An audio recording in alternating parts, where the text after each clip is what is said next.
bahwa kita telah terbukti menjadi bangsa yang dewasa. Dewasa dalam berdemokrasi, dewasa dalam melaksanakan pemilu, dewasa dalam berbangsa dan bernegara.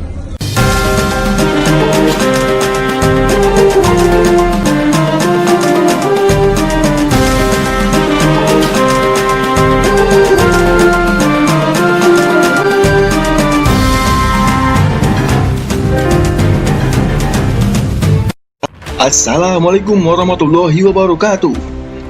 Tak terasa genap sudah rezim ini di periodenya yang kedua telah 1 tahun berjalan sejak pelantikan pada 20 Oktober 2019 hingga saat ini 20 Oktober 2020. Namun apa saja yang sudah terjadi?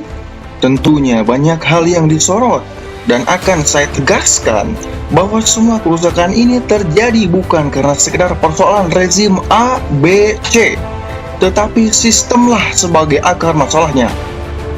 Nah, salah satu kerusakan yang terjadi adalah hutang negara yang terus semakin membengkak dan memang tidak akan pernah menyusut.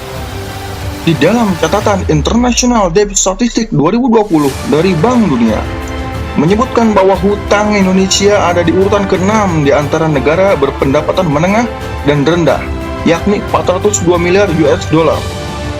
Jika dirupiahkan, maka hutang pemerintah sekitar 5.594,9 triliun per Agustus 2020.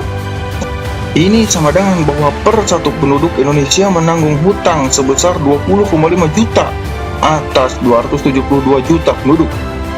Ngeri bukan?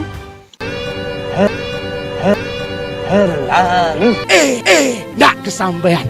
Inilah sistem kapitalisme di mana asas ekonominya berjalan di atas bunga alias riba, plus hutang pun sebagai alat jajahan ekonomi neo-imperialisme. Kemudian, masalah lainnya yakni terjadinya PHK di mana-mana karena dampak dari pandemi COVID-19. Menteri Ketenagakerjaan Ida Fauziah menyebutkan pada September lalu bahwa jumlah pengangguran mencapai 10,3 juta orang.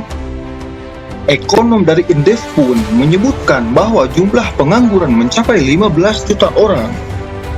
COVID-19 yang awalnya banyak diremehkan oleh para pejabat dan masyarakat sekuler, akhirnya berimbas negatif kepada banyak hal ketika nasi sudah menjadi bubur.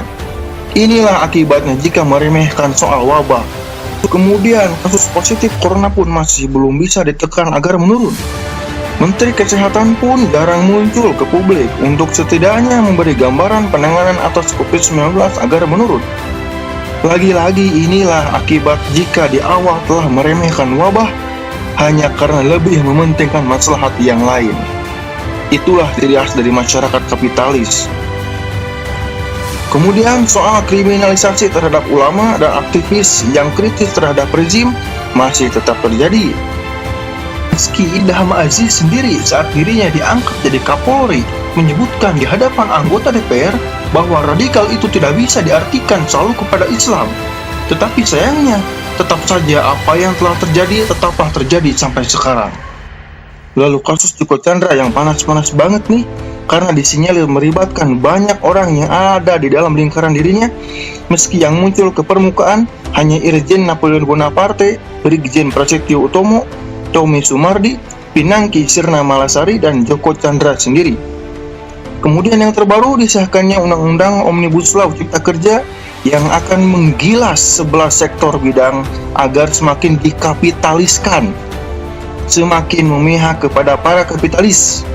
Ingat ya, kapitalis, bukan dikit-dikit PKI, dikit-dikit komunis. Bosen dengarnya.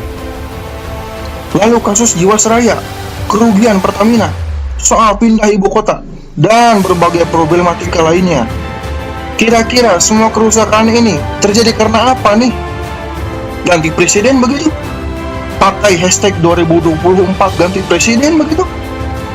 Coba renungkan dalil ini baik-baik.